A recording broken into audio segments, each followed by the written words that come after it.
Good morning, Flosstube. My name is Laura, and I'd like to welcome you to Stitching by the Shore, my channel all about cross-stitch with a little bit of paper crafting thrown into. And today we have a tiny bit of paper crafting to talk about, as well as stitching. If you are new, I want to say welcome. Thank you so much for pressing play. There's so many wonderful people out there that you could be watching, and I appreciate you taking the time to give my channel a try. I hope you like what you see. Hit like, subscribe. Feel free to ask questions, and I will do my very best to answer any questions that I get.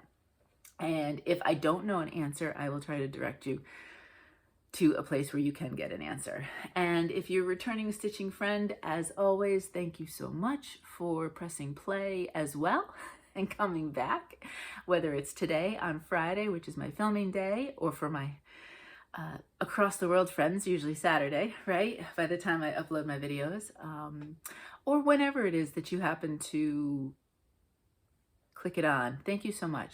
I do appreciate you sharing stitching with me. I am a little bit of a mess this morning. I think this is about my 5th try of starting the video, so we'll see how it goes. I don't edit. What you see is what you get. There is nothing polished about me at all, ever. I think I have ink on my hands already this morning. Yep, I have a little bit of ink on my hands, but I've done the initial clean of it, so it's not gonna run off on any of my stitches, hopefully. That would be a little bit of a sad thing. I am going to do my best not to sound super, super nasally. I am in Delaware, for those of you who may not know, and right now pollen counts are through the roof. I follow somebody on Facebook that does the weather, and everything is high. And I have been pretty much all my life allergic to pretty much everything outdoors, and I cannot take antihistamines. So I suffer, sometimes not so silently, but I suffer. So I will do my best, but if I'm kind of sniffly and the like, I am noticing it a little bit more. It was beautiful the last few days, and I will be darned if I am going to shut myself in the house with everything closed on a beautiful day. I'm just going for it. And then I just have to kind of deal with it a little bit more. So this is this. Alrighty. I have one finish for you this week to show you, and I have 2 new starts. I noticed at the beginning of the month, I have a tendency this year. This is new. I don't know why, but I think because what I did this year was I kind of split things up into months and had ideas of things I wanted to start each month. So I just run right into the month with some new starts. So I do have 2 starts this week, and then about 10 projects to show you stitching this week. And then just, you know, the regular usual other stuff. So let's get jumped right in. See, I'm already trying to breathe.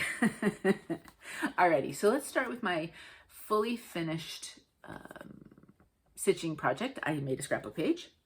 If you are new to my channel, a lot of my finishes, probably the majority of my finishes, will probably be scrapbooked. I have dedicated scrapbook journals that are of various different sizes, and that's how I like to finish my pieces. I do have a playlist, and I have 4 different videos as of this moment, as of this video, that I have filmed, 2 of which were pretty much just straight supplies and talking about that, and then 2 we scrapped together, and kind of one was just straight stitching like this one is a video, and one video I included pictures so that I could make it a true scrapbook as well. In that sense, you know, when you think about scrapbooks, you think about pictures. So let's talk about this. This is a Satsuma Street pattern, and I believe it's Halloween Cat, I think is what the title is. I'm not 100% sure. I don't remember the fabric, but if you were interested, I could certainly look back and see.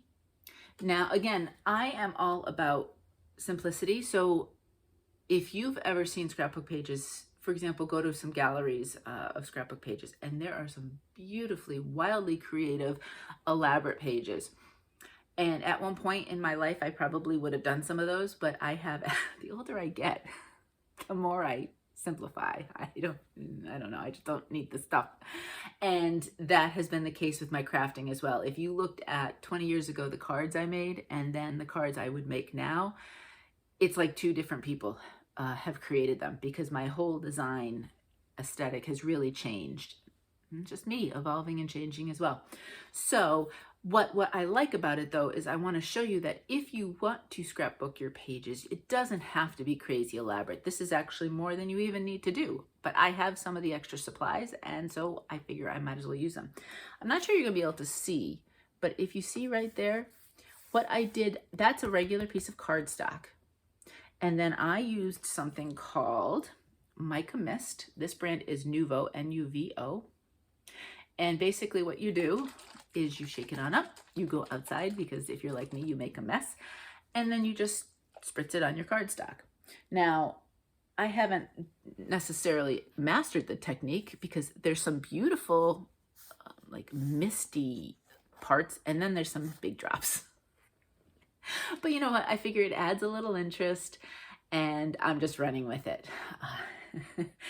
The funny thing was, well, I was gonna say it was windy that day. I'm not sure, it's never not windy here in Delaware. That's one thing I've learned having moved down here, especially because we are a beach town. So it seems like the wind is always blowing.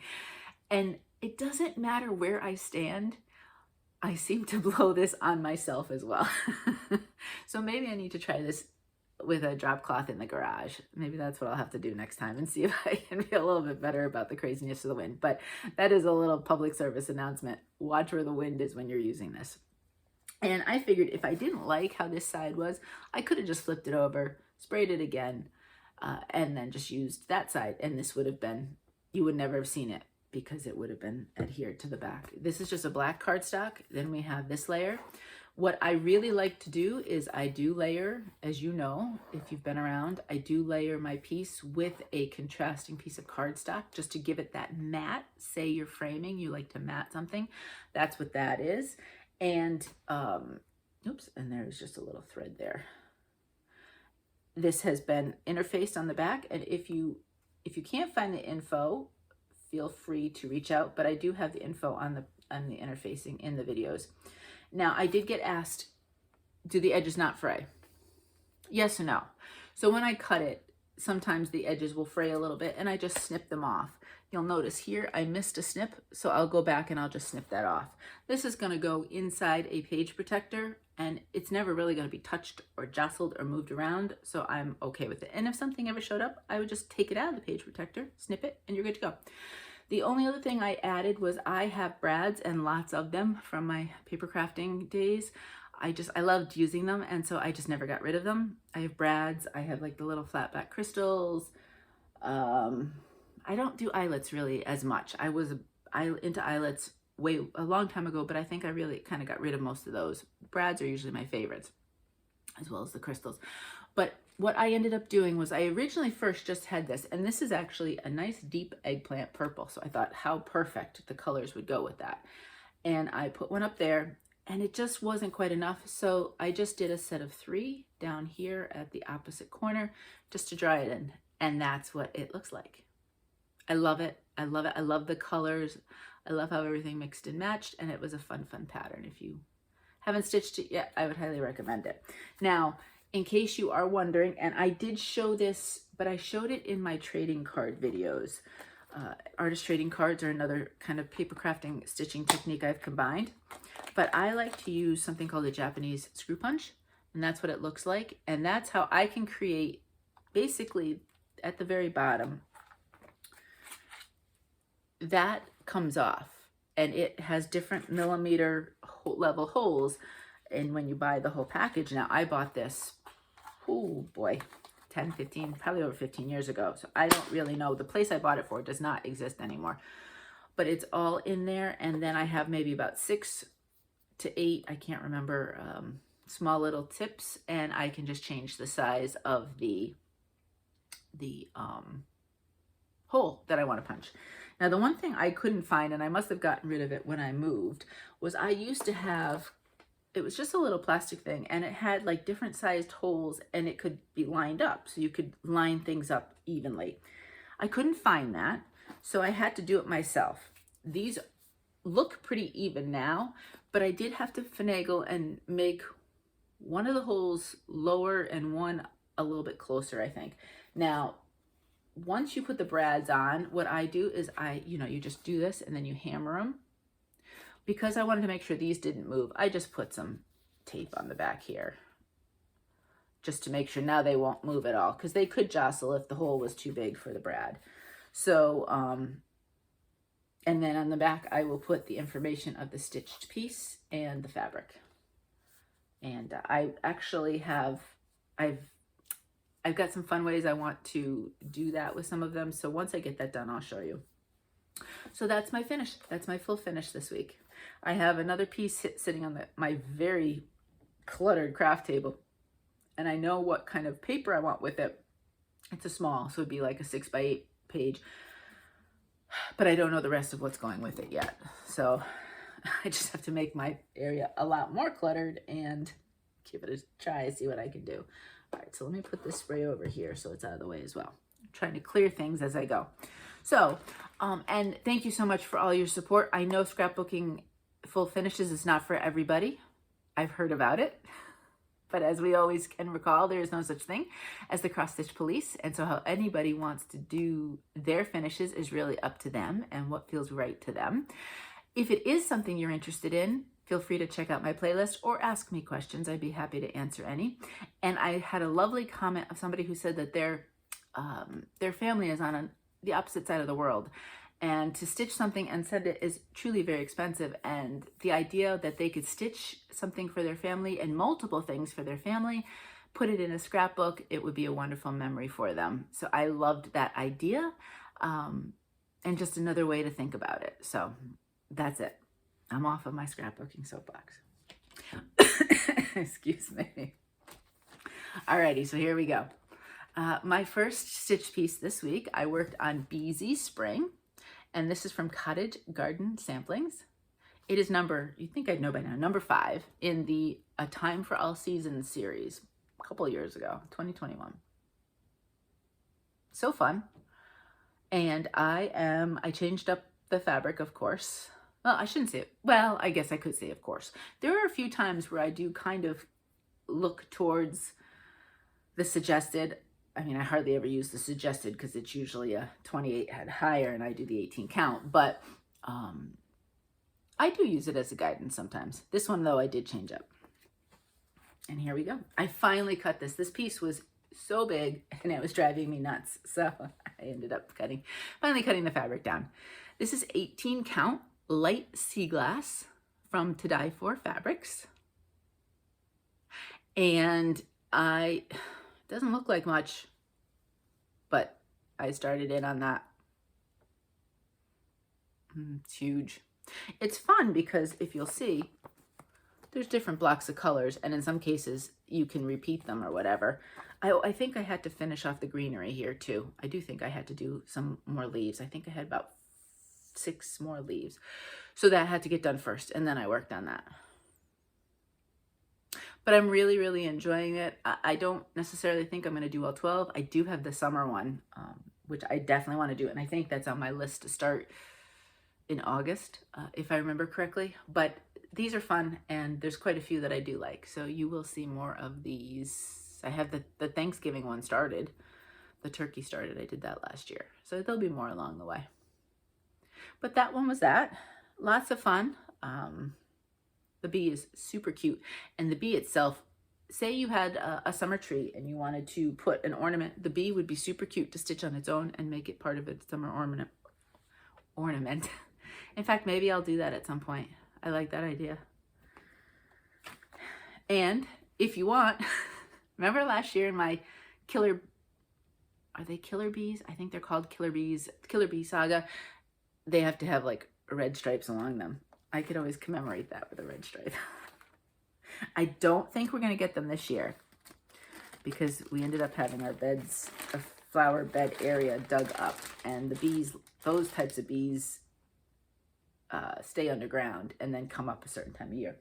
So hopefully they won't be around again, because even though they're necessarily not harmful to people, they're really scary looking. So, all right, things on the floor again. That seemed to work. Oh, no, I could have just put it over here. Oh, well, I'll put the rest over there. Now, next one, you know, with the digital pieces, I generally show you on my iPad. I like to do it that way because I like to show it. Sometimes I show it again. Sometimes I just show it longer, and I can compare sometimes. So this one right here is the Haunted Library Stitch Along. It's from Lola Studios. That's what it looks like. You would have seen it if you were watching Flosstube last year. Most likely would have seen it somewhere last year because it was super popular. Came out last year. She does have one coming out this year. I am not one to do mystery stitch alongs. I like to know what's what ahead of time, and that's how I can choose. Like, I would never have known to choose this fabric if I hadn't seen the full piece, and it's out there even for me. This is a little bit out there even for me, but I'm loving it.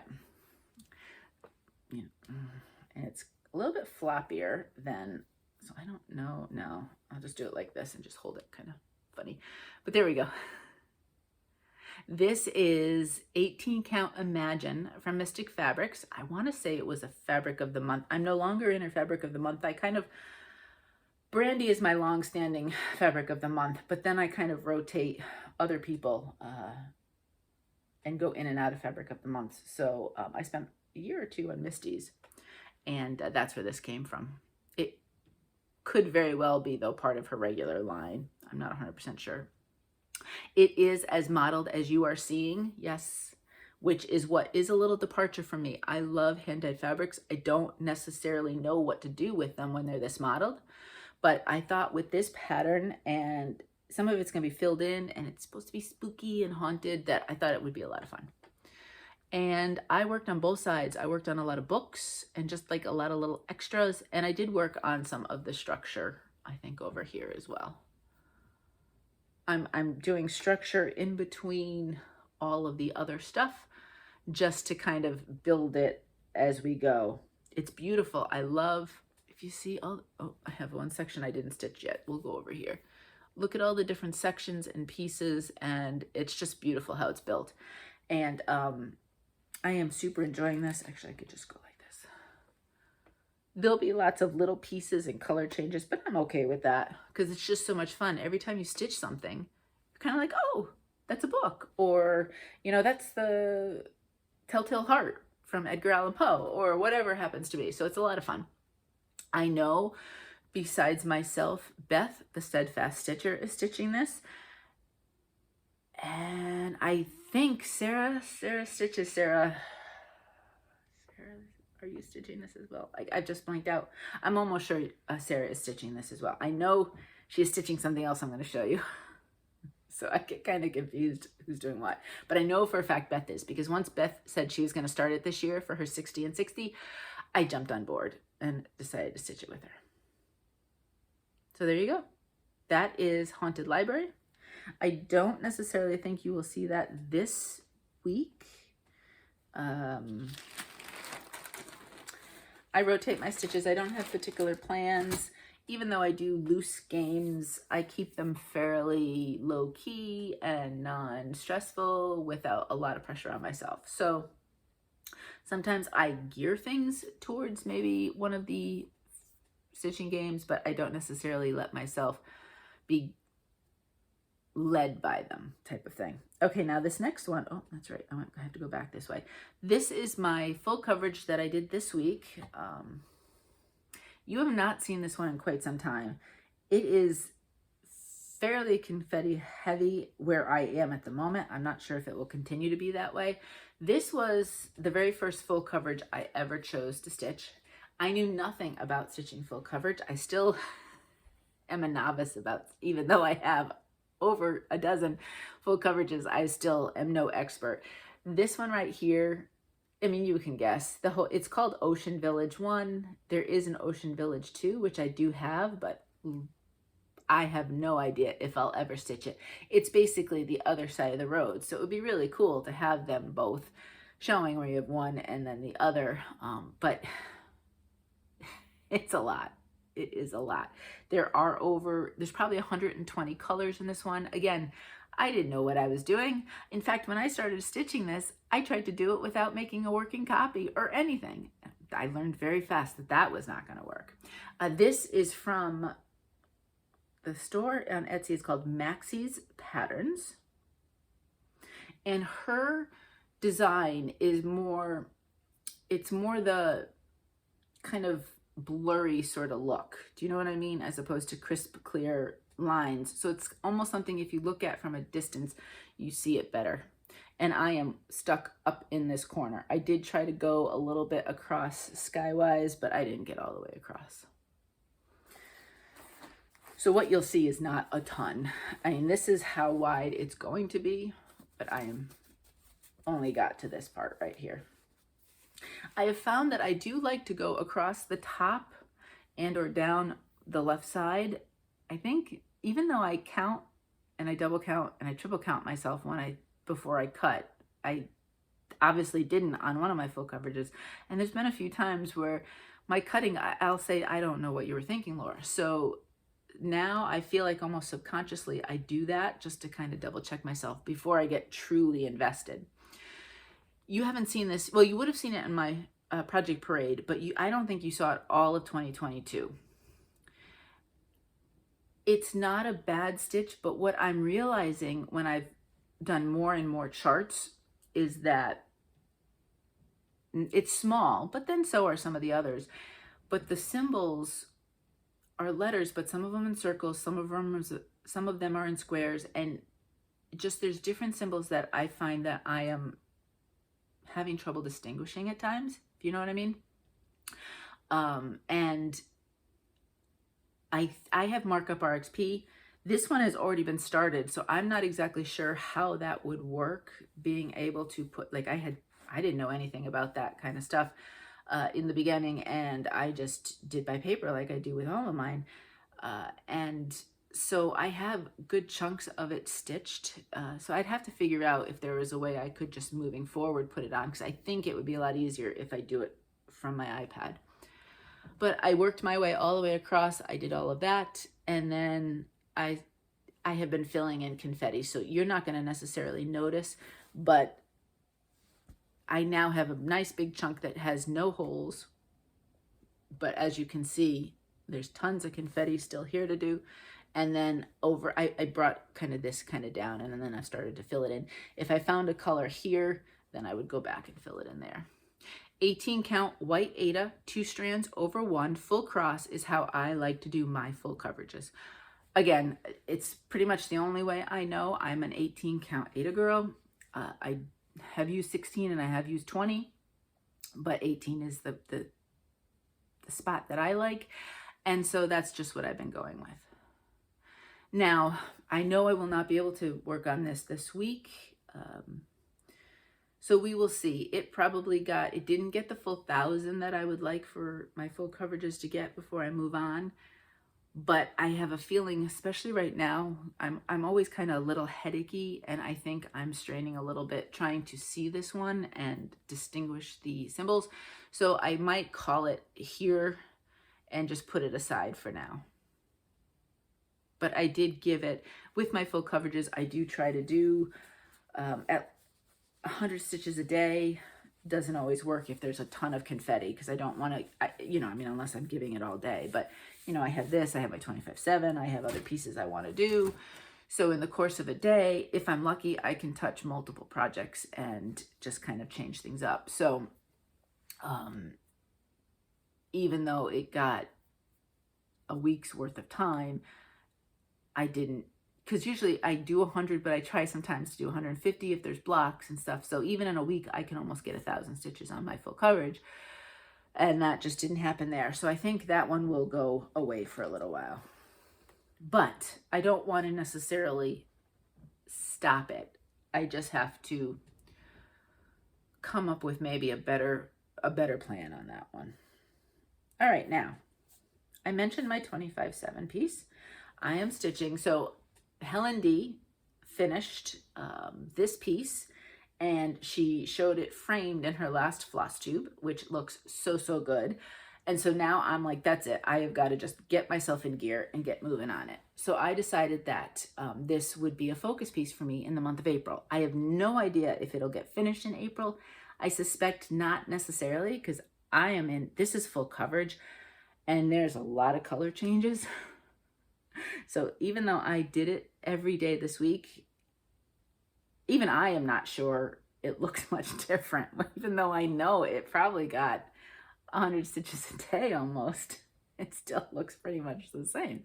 Now, Helen did cut off the top 2 or the top row. Yeah, that's 2. She cut off the top row of the pattern, and for whatever count she used, I can't remember, it fit perfectly in the frame size she wanted. Mine, I started at top and I'm working my way down, so mine is going to look a little different than what hers did. So let me show you. I'll show you the full thing first. That's where it is. This is done on an 18 count beach sand from To Dye For Fabrics. And except for some stray back stitching, this whole top area has been done for a while. So I'm going to bend that over. Now I need to put the shadow on it. I got tired of water, so I did do the little flip-flops. I just need to put a shadow, and then later I'll backstitch. I think this needs a shadow too. It's like a little ball. There's just different stray items put out and about. Now this person here was not 100% done up by their face, so I did finish all of that. Oh, no, they don't have eyes yet.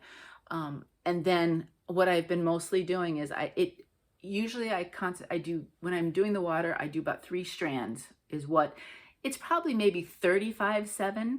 So if you're unfamiliar, 25/7 is basically stitching either 25 stitches or 25 minutes a day for 7 days a week. So basically, as best you can, an everyday sort of stitch. Now, there is a Facebook group, and the Facebook group has been started by Melanie Watkins, the Soulful Stitcher. And the Facebook group is a wonderful way to see lots of different items, different people's stitches. Some people will show it as it's in progress. I have been more apt to show like my finished piece once I've finished it using the 25/7 method, but there are lots of different things that you can see. So I will link, I don't exactly know how to properly link Facebook groups. So what I do in the Facebook group is I give you as much information of the title, and then you would just go to Facebook and search it. So I will give you the Facebook group information down below if you would want to check out the group so that you can see other people's 25/7s, what they're stitching and how they're doing with it. It's been a lot of fun, and it has really helped me finish some pieces that maybe wouldn't have gotten a finish. So like I said, I've been trying to do about 3 strands. So it's about 35/7 versus 25/7. As I'm going through here, and that gets me, as I'm doing these, each strand is probably about 30 to 35 stitches, so I get just about 100 stitches in when I'm doing that. I mean, and it is, after a while, there is a pattern, but I keep double checking myself because I could easily make a mistake, and the way the waves go, you wouldn't want to make too crazy a mistake because it is forming a pattern. And I am at a page break right here. So I think once I get past the page break, it'll also go a little bit better. Now the water does go up, so there will be more water here. As opposed to going down. It goes up. And there is another person in the water over here, so that will break that up from some water as well. So, I'm just going to keep plugging along and see what I can do in the month of April. I am not going to put the pressure on myself to get a finish on it because I am not sure, even with the 3 strands a day, I can finish all that water. We'll see. We'll see what I can do. So that's what it is right there. So that's been fun. And, you know, at this point, it deserves a finish, so I need to just keep giving it a little bit of extra attention and love when I can. All right, next is one of my favorite Zoom pieces. It's not my only Zoom piece. I think I have something on my glasses, but it's smudged. I don't know. I'll clean my glasses and then just wear them, and then an hour later they're completely smudged. I have no idea how that happens. I'll Florist Embroidery, and this is Black Vintage Sampler. That's what it looks like. And I have no plans on this one. This was a new year, new start. So I did start this January 1st of this year. I don't think I could finish it in the year. And I don't have a plan saying, oh, I want to get it done in 2023. I just plug away on it when I'm on a Zoom call, or just if I want a stretch of time where I am just on one color and I can just stitch. It's not a good monochromatic car stitch for me because it's a little bit big and unwieldy in that sense. So when I do the car stitches, I do try for some of the smaller monochromatics. So this is where we are at the moment. And again, I'm filling in mostly that house. So it's not necessarily going to be something you're going to notice huge differences. I mean, if I add 3 or 4 elements, you can see a big difference. This is the edge. So that's as far as it's going to go. I'm going to be starting that balloon is the last element. And right here will be border. I am not even halfway through this yet. What I did though was let me fold this over even more. I focused mainly on continuing with the house. The house is also on page breaks and it's a cool looking house, but that means you really have to pay attention. I've already made multiple mistakes. That I did pull out because it forms a pattern. There is a mistake on her and her dress. I've chosen not to pull that out. I just made the best of it. And then I also did quite a bit of, I brought the border down over here and I concentrate on some of that kind of border. Because I go back and forth, border and stitching, house, there's big sections. So in order for me to feel like I want to keep stitching it and not get stuck in just one area and be burnt out, I go back and forth. This fabric is 18 count and it is Rainy Day from Bestitchme. Isn't it fabulous? I love it. Love, love, love it. So I don't necessarily mean to stitch on it every week, but I have been lucky enough to be able to jump on various and different Zoom calls at least once a week, which has been so nice. I've really, really enjoyed that. And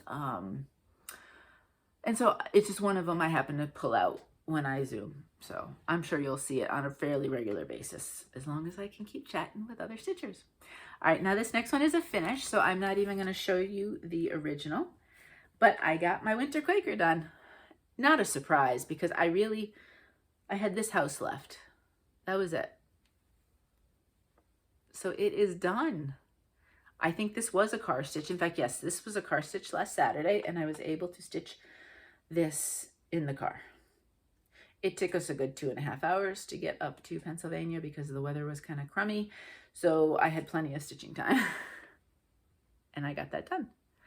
This is Jardin Prive and it is Winter Quaker. It is part of a series of 4.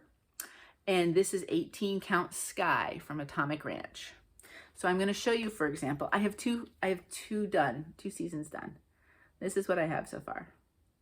So this one is spring and this one is winter. And what I am doing is they're all being stitched on with DMC 823.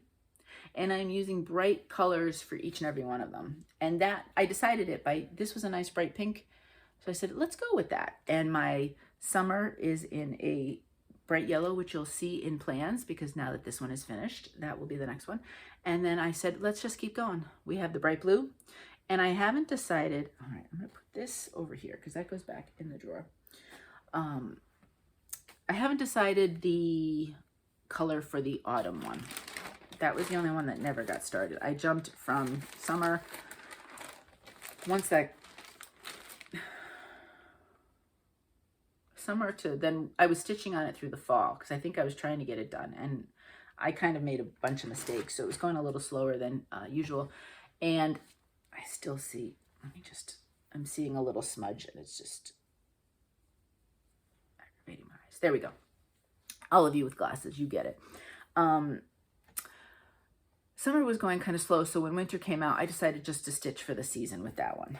So that's that. All right, I have a new start. This was an April planned start, and I knew I wanted to stitch this in April. The next start, the second start you'll see was not a planned April, but I decided in the end I wanted to get it going. This is called Quaker Blooms, and it is from the Heart Needleart by Wendy. Now, look at how beautiful this is. That is absolutely, positively gorgeous, and the colors are beautiful. And I actually had this with me in case I finished Winter Quaker on the way home. I was going to start this, and I did. And I had stitched I had stitched this little blue here. I had stitched the pinkish flower. I had gone into the greens. The only thing I hadn't done was the kind of the peachy color. And I was stitching it, and I stitched the flower. I was like, all right, I'm not 100% loving it, but I loved the picture. So, and you are going to hear some crinkling because I want to show you some colors. So I said, oh, I'm going to stick with it because, you know, I think I could still make this work, kind of thing. And I want to make sure I have the right colors here to show you. And then I stitched the pink part, and I was still, and then I started stitching the green, and I said, no, it just doesn't look right on the fabric. So these are the colors. This is the fabric I chose, and these are the colors. You'd think that would be beautiful. It would be a no-brainer. Absolutely gorgeous. The floss toss looked good on here, and I was loving it. And in the end, the more I looked at it, it just looked like a pale version of itself. It just looked like it was too subdued on this fabric. I think if I had stitched it maybe on a white, it would have looked, you know, well, obviously would have looked more like this and not quite so subdued. So I did end up pull out my DMC book, and I thought about doing an extra video on that. I wasn't sure if people would be interested. I took the 5 colors. I figured, okay, it's only 5 colors. I can try that, right? To switch, and I'm gonna make it more vibrant. And I used those colors in my card, and I did a complete color conversion.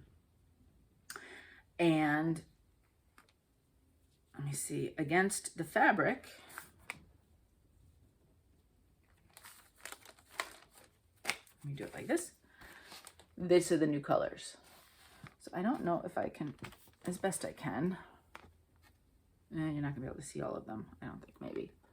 So do you see how I took every color and I kind of just made it a little bit more vibrant? The one big change I did was this was more of a peachy, and I went pink instead. So I started stitching it, and I said, I held my breath because I said, well, let's see how this looks. You know, did I accomplish what I set out to accomplish? And I think I did. This, again, maybe you like the more subdued, and that's perfect for you, so I get it. But as soon as I finished stitching, I purposely stitched all 5 colors on here so I could see what they look like. And I love it. It definitely is a bit more what I was thinking of. So let me make sure I can see, and then I'll just, do you see the difference? This is a little bit more subdued colors. That's the best way I could put it, and these are more vibrant. If you're interested in them, I will list them in the description box below. Maybe you like 1 or the 2 changes. You certainly may not like all 5. This is 18 count Summer Storm from To Die For fabric. I knew I kind of wanted it on that blue, and then I just needed to pop the colors a bit more. I absolutely love it. I don't know if I will put the word bloom on there necessarily. We'll see. I might change it up with something else or whatever. But that's my new, and this is my first time I've ever done a complete color change. I have in the past changed single or 1 or 2 different colors, maybe because they just don't go with my fabric for whatever reason. But this is the very first time I took something and I completely changed everything. And without my DMC color card, I would not have felt as comfortable doing it. If it is something you would want to see me do, I did use the DMC color card and showed how I chose a change in fabrics on a piece. And I did a Flosstube extra with that. So I didn't know if that was enough, and if this would just be kind of like, well, we've already seen that, Laura, kind of thing. So I didn't do it. So that's that. From the Heart, Quaker Blooms, and I don't know if it's From the Heart is the official company name, or Needleart by Wendy, or if it's just the full, and it's Quaker Blooms. She is monthly Quaker. She has a bunch of Quaker. She has some beautiful stuff. I have more than just this pattern, I think, from her. I'm almost sure I do. So that's that one. That was my first new start. My second new start, oh, my sweater keeps going over to the side there. My second new start was not a planned April start, but I went through some of my patterns and I'm looking at some of the other ones. I don't know. There's 2 others that may get started this month because I just basically, they can't get stitched if they just sit in a pile. So, and I don't mind how many projects I have. It just gives me more choices is the way I look at it. But that just works for me. I know some people just want the one, and I totally respect that. So I just chose a few different ones that I said, let's do it. And this was one of them. And this was a nice, another small, it's actually smaller than I realized once I started stitching it. I've already got the top across done, so I know how wide it is. This won't take long. There's nice big chunks of color. You know I'm all about beach stitches. Hands-on Design has some fun ones. And this is Resting Beach Face. So that's what it looks like. And in fact, I did go a little deeper. I'm not sure Stephanie has Vintage Tiffany anymore. Technically, Tiffany could probably go after her for that name. I know some companies have gone after different people for using what would be considered a copyright name. I don't know though. I was on Stephanie's page recently, but I didn't look for that specific piece. So this is mine. Mine's a little bit deeper, as you can see. I just wanted to go a little bit more vibrant blue. This is a very fun fabric. This is called Dive In from Bestitchme. I've used it before. I thought about this one or the Sky from Atomic Ranch that I did Winter Quaker on. And I just ended up going with this one. I just thought, you know, it's got that kind of pool water, for want of a better word, thought. And I am using all of the called for colors, DMCs. Are they all? Actually, they are all charted in DMC. So that makes it even easier. But you can see this is as wide as it's going to be. Now, the one thing I may change, and I'm going to wait until the very end. If you remember when I did a little cottage, she had a sign that said, I don't know, Cottage by the Sea or By the Sea. I don't remember what it said. And I did the words and the sign was filled with white, and I chose not to do that. And that's where my thinking is again here. If you see the word resting and you see beach face, there's white stitches in all of that. I don't know if I want it, to be honest with you. I'm going to do the entire piece. You can see what the word says, and I'm not sure. My white stitches, I use 2 strands on all of my 18 count. Some people, I suppose I could do 1 strand for that if I truly wanted to, although I'm not a huge fan of 1 strand stitching. 2 strands is going to be kind of crowded just because this is a hand dyed and it is probably a little bit smaller. Not a 20, but you know, between the 18 and the 20 maybe.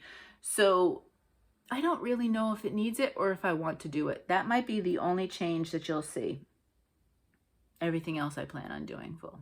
So this one should be a quick one. This could very well be a finish this year. And that would be a lot of fun. Grab some beach pictures and put that with the beach pictures in a scrapbook. I think it'd be a lot of fun. I don't really know if there's I don't know what a resting beach face is. Maybe just relaxed look. I don't know. We'll have to see. But, all right, I have 2 more. This next one was another kind of full coverage piece. I just really felt, I continued with my Ocean Village one. It did, every single day it still got some work, but right now there's huge chunks on this, and I am finding this one a little bit easier to stitch. It's much smaller, and so it got a couple days. In fact, it got 700 stitches in 2 days. So you can tell, obviously, it's got some big chunks. So this is called, I call it Beach Girl in the Red Dress, because there's not technically a title. It's got an Etsy title. Girl at the beach, sea, ocean. You know, with Etsy titles, you know, the whole idea is to get different keywords in there, because the school of thought back and forth whether or not how Etsy's algorithm works. So sometimes the titles look real funny. So this I just call Beach Girl in a red dress, because there are a couple other beach girls that I do have the patterns for, and they're in white dresses. So you're going to see I did come all the way across because I wanted to see how far over I needed to go. This is just a 4-page pattern. So you can see it's a smaller pattern. On 18 count, it's going to be less than, I don't know, it's less than 12 by 12. I don't know if it's less than 8.5 by 11. I can't remember. So it's definitely a smaller full coverage, and one of those that I feel like you could actually see huge progress in a short period of time, especially right now. I did both a combination over here, and there's chunks of colors. So this is, the Etsy store is called Simple Wave Studio, and the artwork is by Jennifer Camp. I do not know if they are one and the same. I'm not sure. Again, 18 count white Aida, 2 strands over 1 full across. And yes, 700 stitches. I know it might not necessarily look at it, but I did come all the way over here so that I could come, that's the edge right there. That's as far as it's gonna go. And this is my piece of fabric, so you can tell it's not gonna be super big. And then I did a lot over here. I chose this time around to kind of do fill-ins. This is her hair, and there's a lot of confetti there, but I was looking for just chunks of stitching. And I actually came over here too. I'm getting ready to do, I have mostly one color, and then there'll be a horizon, which I thought would be fun because it's a totally different color. And then, you know, you can kind of skip it, mix and match. So I think this is the type of one that I will just pull out probably fairly often. Hopefully you'll get to see good progress in it, because in the course, at least until I hit lots of confetti, it's great to just do a chunk of stitching. In a few hours with 1, maybe 2 colors, I can get a lot accomplished. All right, the last piece I know Sarah Stitches is stitching because we're stitching it together. It is Midnight Watch from Blackbird Designs. Sarah and I are stitching both just this section. We're not doing the letters or the border. And I had to change up the fabric on this one. Just had to. And when we talk change, we're talking change. Let me put this in the back. See? There it is. I just love that moon against this purple. This is an 18 count Bewitched from To Die For Fabrics. Sarah hand dyed her own fabric, and it is a little bit, it's not neutrally like this, but it is a different kind of color scheme than what I'm doing. And it's beautiful. Absolutely gorgeous. So Sarah will be linked down below, as will all of the people that I discussed. So if you want to go check out her videos, you can see her stitching as well. This one, I'm pretty sure I did do some zoom stitching with this. And what's good is the house is good for that, because there's big chunks, you know, working on the shutters. This is a door right here, and then filling in some of the house stuff. That's a big house. There's a lot of house there. So I still have quite a bit to go on that, and it would be a good one when you're on a call. I have to go back and fill in all the windows, but I'll do that once they're all made. I'm getting there. I'm getting there. So lots of fun. Again, no specific times when I'm working on this. It is a prompt for my categories for this month of April. The letter is H, and so I'm doing this for Halloween, for the holiday. And so I would like to get some more stitching in on it. There are no stitch counts for categories. Categories is a game that is in the Whip Warriors group, which is right now closed. It will open up again in, I don't know if it's November and December or just December. I'll let you know. So if it's something you're interested in checking out, you can. And there's no stitch counts. So it's basically a start and a finish piece. So you can kind of pretty much decide how much you want to stitch on it. And but I'd like to do a little bit more.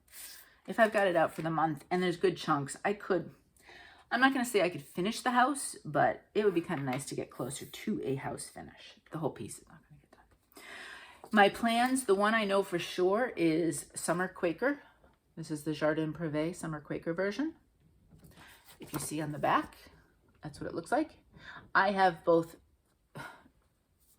I know winter was a PDF. I couldn't wait to get this version of it. Spring is probably a PDF as well. And then summer and fall are hard copies. I don't know. I'm not really sure why. I don't have a rhyme or reason. I usually, when I have PDFs, I generally will print them off and make a working copy and do them with paper anyway. I just like doing that. This is what it is. I meant to turn it over just to show you. There's the full piece. If you wanted to stitch it all as one, these will be scrapbooked, and they'll be scrapbooked one after the other. So it'll be kind of a nice little season montage. And this is where it is at the moment and where I'm starting from. So I have not fully halfway through, but I have a good chunk. I could get this done by the end of summer. That's my goal. That's all I'm doing. I'm not putting any other lofty goals on it, just by the end of summer.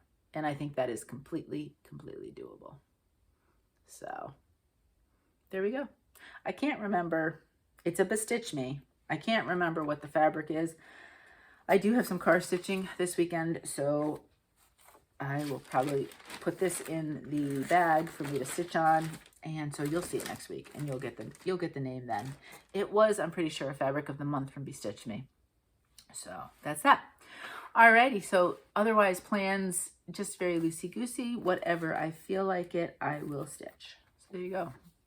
Alrighty, so I did have an order from 123 Stitch, and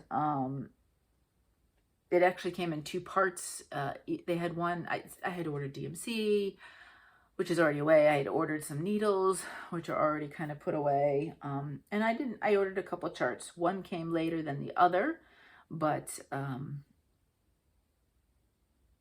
it still came within a few days after each other. So that was kind of nice. And you know, they kind of give you the dates of when to expect it. So that's always useful and good. So I got these fairly quickly. This is the 2023 Prairie Schooler Santa. I can tell you probably I will not stitch that. Do you see the broken line border? I won't stitch that. And I probably will not stitch the Snowy Night words. I will stitch the snowflakes though, and everything else. I will change the face, the color of his face as well to purpley mauvey for me. But I have a couple of kind of go-tos for that, so I'll go there. Now, almost all of my Prairie School Santas have been on Picture This plus Jade.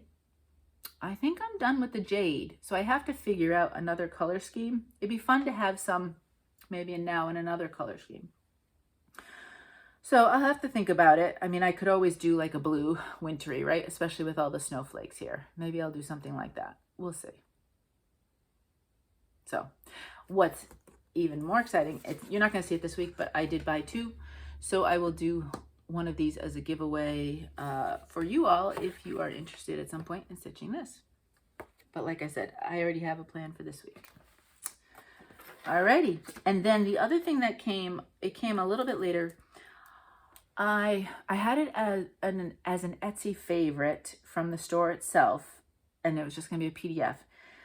But the hard copy was the same price from 123. So in the end, I just decided, you know what, I'll get the actual hard copy.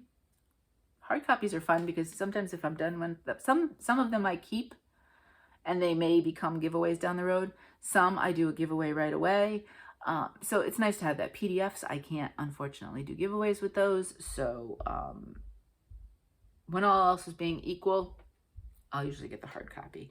Crocetta Go-Go, it's called Spring Basket. I'm not going to take it out because that's pretty in there. Isn't that beautiful? I saw that and I said, oh, and I did almost get the PDF, but I was at 123. I needed some DMC. When my Michaels doesn't have it, I then check 123 because they usually have it all the time. And I get it there. And so then usually I try to get a pattern or 2 to go with it. I did get my fabric of the month from Bestitchme. So this would be the March fabric of the month. If you have not received it and you don't want to see, then please look away. I am in the colors and mine is 18 count Aida. All right, so look away. It's called Jellyfish Fields, which I don't think is going to give away the name at all. Let me show you from a distance. That's probably close to what it is. So really pretty. I'm not sure what I'm going to stitch on it yet. I have to think about it. So let me put it down. So that was the fabric of the month this month. And, for color, not for neutrals. And then what I did is I have a few other fabrics to show you. I have 3 other fabrics to show you that To Dye For Fabrics has been recently, what she's been doing is she's been playing around with 2 color dyes. I don't know if any of these are part of that. Plus she just is ready to ship. You can always ask her for a custom color. She has a link on her Etsy page to a website that has the full range of all her colors, and she'd be happy to hand dye any of those. But then she also just plays around in the studio, whether she had a custom order and there's extras, or she's just playing with colors. And right now she's doing a lot of 2 colors, kind of experimenting. So that's what you're seeing a lot going up in her store right now. So, but she puts stuff up, and I follow her on Facebook. She shows it on Facebook. I'm like, I need to have it. And I get sucked right in. So, especially when she shows blues, which 2 of these are blues. So the first one is called Beach Surf. They're 18 count. Isn't that beautiful? I think that's so, so pretty. I wonder, I bet you the white would look good on that. I wonder if the colors would look good on that. If I wanted to go deeper, there's actually one called, that I also got, was Spooky Blue. Look at this one. It might be a little too blue. The white would look fantastic, but I'm not sure Santa would show up on that one. Like, he would show up, but whether or not it would show him to his best. That one might be nicer. So the 2 blues that I have to show you this week are Spooky Blue and Beach Surf. So definitely one, this is definitely more tealy. This one is more along the blue lines. And then this last one is called Cactus Green. You know, I'm always on the hunt for greens because I want to do the 12 Days of Christmas from Liz Matthews, just the sampler versions, not the trees. And I'd like to do them in various shades of green. And so I'm just kind of collecting the greens. And as soon as Liz has all 12 out, I'm not going to start stitching them, I don't think, until all 12 are out. I may get tired of stitching them then if I'm stitching them in order, but it's a long-term project, right? I want to be able to pull flosses and see what works on different colors. So this is a possibility. Plus greens, I like greens for a lot of outdoory stuff and things like that. So you'll see greens a lot of times from me anyway. So that's it for the shopping. That's all I have. Let's talk giveaways. Last week's giveaway was this. It's called Coastal Welcome, and it is designed by Ursula Michaels. It's an imaginating pattern. Super pretty with the lighthouse and the shells, and actually, is it all shells? Oh no, there's some flowers and so on and so forth. Beautiful, beautiful colors. And I did start this. I started in the middle, and I only have a few letters, and then it got put away because this was when I got back to cross stitching, and I was out of practice and out of the loop. And then I just decided over the last few years that it wasn't in the cards right now for me to stitch, and so I wanted to share it rather than just keeping it and having the stuff here. You know, let's kind of downsize a little bit. Alrighty, so let me mix the names up. And who is our winner? Our winner is Caroline Work in Progress. Congratulations, Caroline.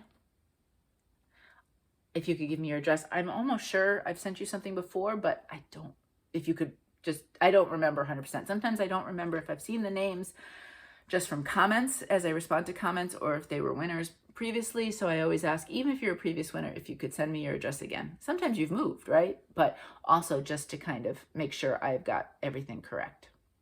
So congratulations. I will get that out to you when you get back to me. Alrighty, and then let me put this right here. This week's giveaway is actually a pattern I have stitched recently, and so I want to pass it on as we get closer to the summer. It's from Hands On Design, and it's called A Little Cottage. So you can see here, for me, stitching the white didn't really work, but obviously if it's something that you want to do, you could absolutely do it. It's super cute. If you say the word waves, W-A-V-E-S, because we have all of these fun, different color, multicolored waves, then I will put your name in the bowl and we'll pick a winner next week.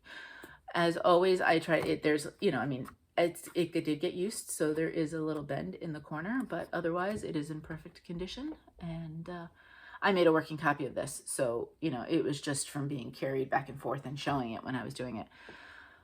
Otherwise, it's not marked up at all. So that's this week's giveaway. Alrighty. Some of you might be thinking summer stitches now that it's spring. You might want to already have jumped ahead to some of the seasons ahead. So I figured maybe it'd be fun to do some summer stitches. Oh, my hair's still here. So that's it. That's the stitching part. So if that's all you're here for, thank you so much for being here, and I will see you next video. This week's tea, I had somebody ask me what tea I drink and do I use bags or loose leaf. I do Republic of Tea most of the time. I just happen to really, really enjoy their flavors. I buy it online. I know you can get it at a lot of different grocery stores, but you can get more online, and they have a rewards program. So you get points for money spent, and then you get like 10, 20, 30, depending on how many points you have, dollars off of your order. So that works for me. And they also have frequently at like $30 free shipping. They have limited edition, some were Mandalorian, some were Downton Abbey, some were Bridgerton, limited edition sort of tea flavors. I went with raspberry leaf today, which has a little bit of different color flavor. Actually, color-wise, I bet you it'd be fun to I have tea dyed paper before. Besides coffee tea, regular coffee tea dye fabric, I haven't done it with herbal teas, but I have used these types of teas for paper dyeing. So this would make a fun kind of pinkish, reddish kind of color. I tried loose leaf teas, and I tried a couple of different, one was, you know, the one where the ball and you put the stuff in, and then one is, it's in just basically a cup, and it has little holders, and you plop it down and it sits on your cup. Neither one of them kept out all of the bits, and I don't know if it's tactile wise or what, but having the little bits as I'm drinking it is not something I enjoy. If there is, for those of you who may use loose leaf tea, a full proof so that nothing gets through, and I suspect there isn't, because some of these are very small pieces, because I have some loose leaf tea here and I would love to drink it, but there's just something about the bits that just kind of I don't enjoy. So I do use bags. These are unbleached bags. I contacted Republic of Tea and asked them about a few concerns, and they got back to me about their process. So I feel perfectly comfortable using their bags. I don't have a problem with it. This tea, actually, it's gotten a little cold. I might actually throw some ice cubes in it and ice it up for the rest of the drinking. Because I like to do that too with the herbal teas. I'm a big fan of that, especially in the summer, is let it cool and then throw some ice in it. All right, so that's today's tea.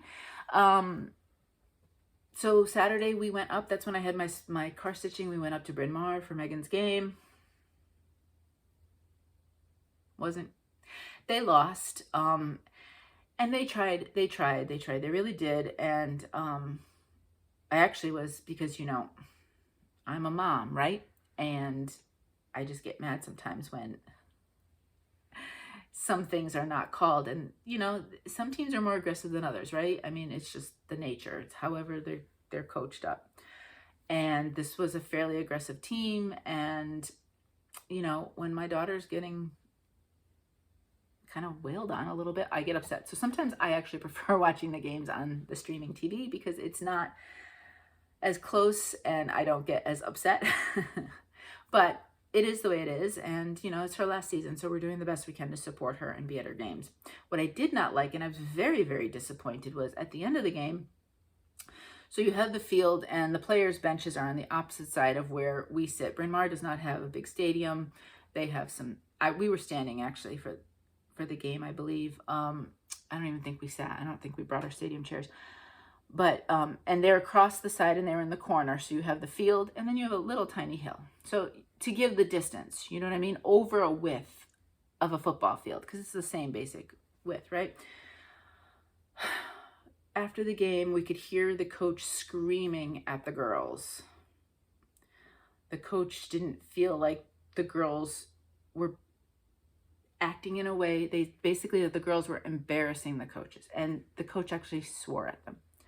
I said to Mo, to me, the irony there that this coach is not understanding is that we and anybody there could hear her screaming. So I'm not quite sure how that makes the coaching staff look good when she can't even control herself and when she swears at them.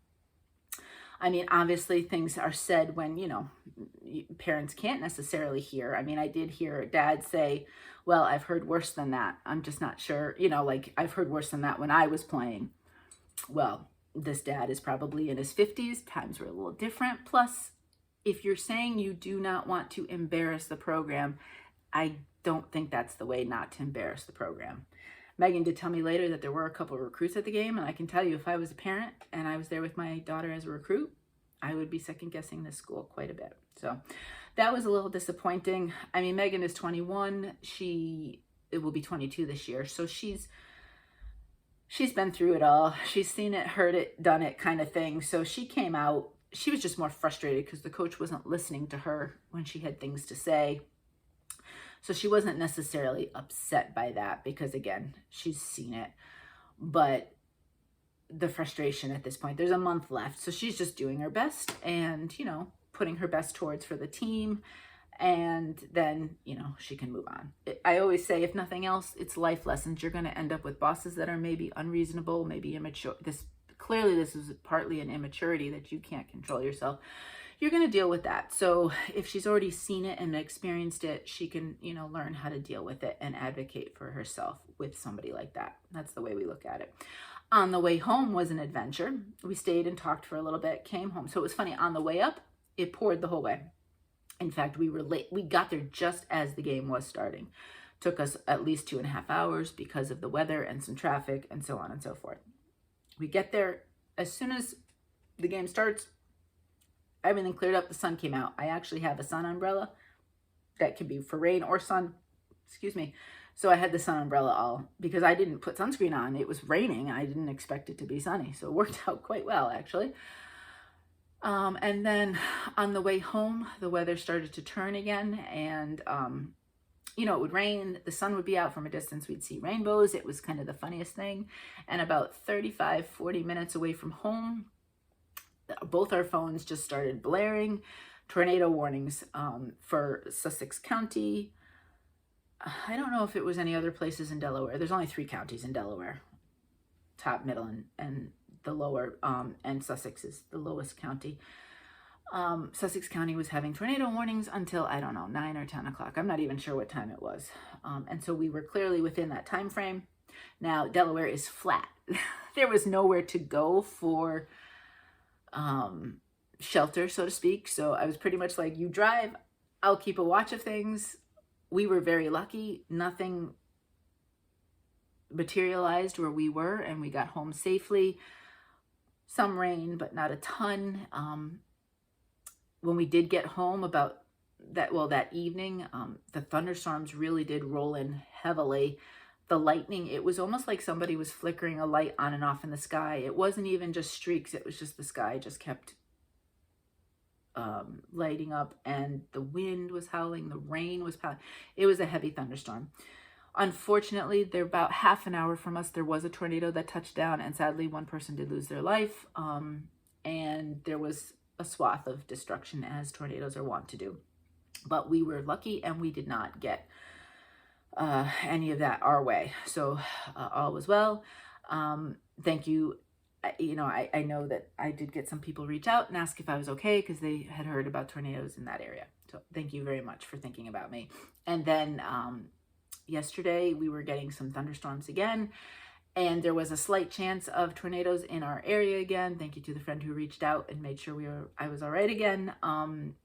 I don't know if any, I think it was like a 2% chance. So it was pretty slim, and I'm pretty sure I would have heard if another one had touched down. So I think we got by with just rain yesterday, which was good because we, Mo and I, if you've been around long enough, you know that I am not a plant person. I love plants. I just can't keep them alive. Not for want of trying. I try too hard, I think. And I think a lot of times I water too much, but then I don't water because I'm afraid I'm watering too much. And it's just this vicious cycle. I can keep an aloe plant and a cactus sort of alive, but even them eventually just don't make it. So we have really wanted to change our front. We don't have huge beds in the front, but, you know, just the length of 1/2 side of that. Well, you know, a decent enough area in front of the house. Not really crazy out there, but, you know, enough. And, you know, the builders, when they build, they just put in kind of generic plants, probably whatever's cheapest for them, not necessarily what's best for the soil. We have sandy soil here in our area. And I mean, some of the plants did fine, but they just weren't my favorites. And then some of them really just weren't. The poor azaleas just weren't doing it. The poor thing. And we had azaleas in Connecticut, and they did pretty well. But down here, they just weren't.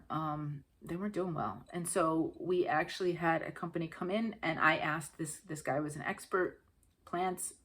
He's got a special. He's only one of like 3 in Delaware that has this. I didn't even know this was a thing, but there's a type of certification you can get as a, kind of a plant person, that your training is you have to go into this big area and all the plants are dead. So everything's dead and you have to identify what all of them are. I can't even identify them when they're alive and blooming, and So I was like, wow. So I trust whatever he had said, especially for this area. And with the type of sun and this and that. So we had everything replaced yesterday. And so the rain last night actually probably worked to our favor, so that it would gave everything a really nice water. So I'm not touching the water. We're not touching the hose today. I'm going to let it be. Tomorrow morning it can get watered again, because I'm afraid of overwatering it. Now, but my question is for all of my really good gardeners, we have a ton of deer in this area. When we leave our development, there is trees. Well, there's trees in and among here, not hovering over my house, but there's different areas of kind of woodsy in my neighborhood. So the deer like there, but then there's another area across the street from our development that they love. And sometimes you'll go out and there's probably 20, 25 deer hanging around there. Now, I love deer at a distance in somebody else's neighborhood. I'm from Connecticut. Lyme disease is a real thing, and ticks from deer are very, very real. So I've always kind of not necessarily wanted the deer within the vicinity of my yard, because ticks are a very, very nasty thing. And I've known people with Lyme, and it's not a pleasant thing to have to deal with. But they also are eating the plants. We tried planting something, I don't know if it was last year or the year before.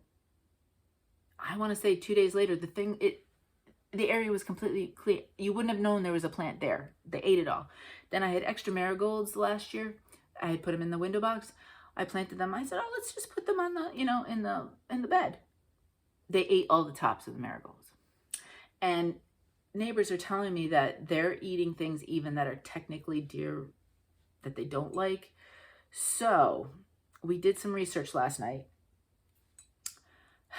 and there's so many mixed reviews. Time and again, I feel like the Irish Spring soap with the chips of the Irish Spring soap seems to be one of the most useful ways of getting rid of the deer. I mean, we looked at the sensor things, and then we looked at the different powders and sprays. So please tell me, from my experienced gardeners out there, if I don't want deer eating my brand new plants, what do I do? How do I keep them away? Humanely. I'm not looking to, when we lived in Connecticut, not the last house, but the house before you would have known me, we had a lot of, I think they were chipmunks. And Mo went to the trouble. He would trap those chipmunks in a humane trap, and then he would drive them down to a different area. It was woodsy, and he'd let them go there. So, we're all about, being humane with the animals and so on and so forth. But how can I do that without poisoning them or hurting them or whatever, but keep them away from my plants? That's what I need to know. So if anybody is an expert or has a foolproof method, please, please, please let me know, because I need to do something. I'm going to be so worried about the plants. And we did get in the corner of the house, the tree that the builder had planted, it died. Well, let's put it this way. It was on its way out. It never kind of even did any leaves. I was kind of like, it's out. We're getting rid of it. And we didn't have any kind of tree there to, kind of anchor the house. So this gentleman had suggested a hydrangea, and it's a hydrangea tree, the limelight hydrangeas, and it's like a little tiny tree, although it could get big, but I think we'll probably keep it controlled. And I do not want the deer going anywhere near that. I think it's going to be so cool when it's done. He called it a lollipop tree. I guess it's because you have the stem of the tree and then the flowers. I don't know. We'll see. Again, there's lots of things I do know about plants and flowers and gardening is not one of them. So I need to keep the deer away. So please help if you can. And so that's it. Yeah, you know, I mean, I have a very busy next 3-4 days. So we'll see what next week's stitching looks like. If I have to do something really difficult, and we'll see if I can, you know, if I feel okay sharing, I'll share, but I have to do something that's going to be extremely difficult this weekend. So any kind thoughts your way for good wishes would be helpful. See, I'm even going to get upset thinking about it. So I keep saying in like 3-4, I've done the countdown of when I will be done with the situation, and then back to, you know, kind of having done it and, you know, being done. That's how I'm kind of getting myself through it without stressing and worrying about it. So any good thoughts would be greatly, greatly appreciated. I'd really appreciate it. My friends, it is a holiday of holidays. We have Easter for those who celebrate. Happy Easter. There's Passover. And I know it's not, I'm going to say happy Passover. I know that's not the proper wordage, but I'm thinking about you and I'm hoping for the best for your holiday. I know it is Ramadan right now, I believe. So if that is what you observe, I hope it is everything you want it to be.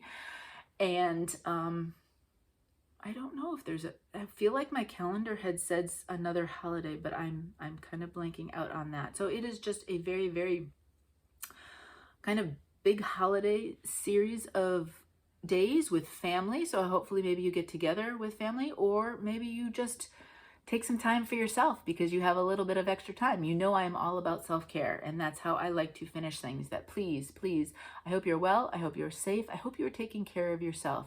Give yourself that little extra care, whatever it happens to be, whether it's stitching, whether it's a nice cup of tea or coffee in the morning before the day gets started. Maybe it's painting, maybe it's reading. I don't know, whatever it is that speaks to you, that brings you joy. Maybe just a nice walk around the neighborhood. Please take the time for yourself because you are important, you matter, and your happiness is supremely important. So really take care of yourself. I'm thinking about you and I'm hoping all is well. And until next time, happy stitching.